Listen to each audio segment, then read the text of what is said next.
مفتقرا، ويسأله الله سبحانه وتعالى ويسأله عن شبابه. تسأل لماذا لا تعمل؟ فخير خلق الله محمد صلى الله عليه وسلم كان أهلا للعمل ودعا إلى العمل، ومن رسالته وفي رسالته دعوة إلى العمل. العمل أنت مطالب بالعمل. يا العمل زي ما بيقول لك العمل عبادة. نعم، العمل عبادة بعد الفرائض الذي لا يسليك عن الفرائض، الذي لا يضيع الفريضة. نعم، ان انت تسعى على نفسك وتسعى على اولادك وتسعى على ابويك، هذا جهاد في سبيل الله. هذا هو العمل، هذه هي الرجولة التي دعا اليها الاسلام.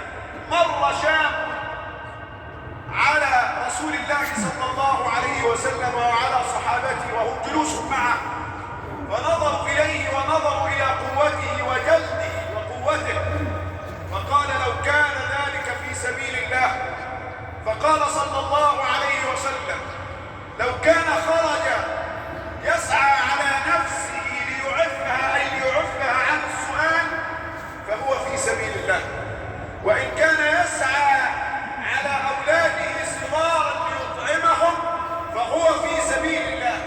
وإن كان يسعى على أبوين شيخين كبيرين فهو في سبيل الله.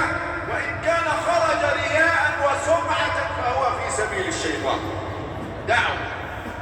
دعوة يا من يقول للمتسولين الذين ينتظرون الصدقات والعطاءات وهم في أتم الصحة والعافية، أقول لهم ستأكلون أموال سحت.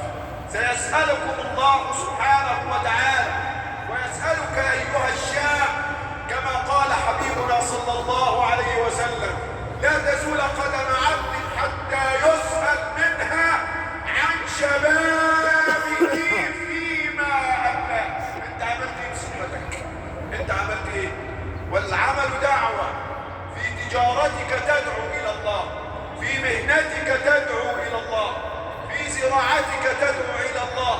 عندما تخلص في كل صنعة، في كل مهنة، في كل عمل كما أمرك الله وكما أمرك رسول الله صلى الله عليه وسلم، إن الله يحب إذا عمل أحدكم عملا أن يتقنه.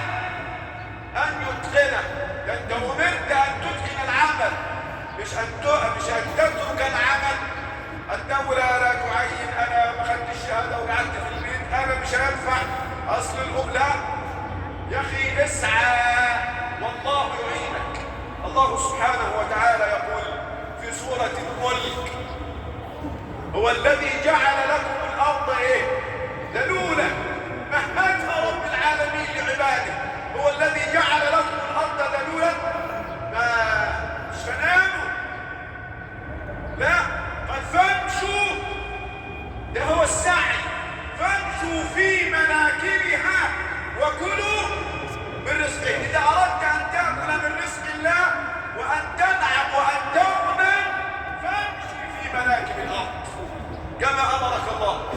هو الذي جعل لكم الأرض ذلولا فامشوا في مناكبها وكلوا من رزقه ويقول حبيبنا صلى الله عليه وسلم يقول لأن يأخذ أحدكم حبلا ويأكله فيحتطب، ياخد حبل كده ويقطع أرض ناشفة ويروح يبيعها، خير له من أن يسأل الناس أعطوه أو منعوه. هو ده المسلم، هو ده الرجل.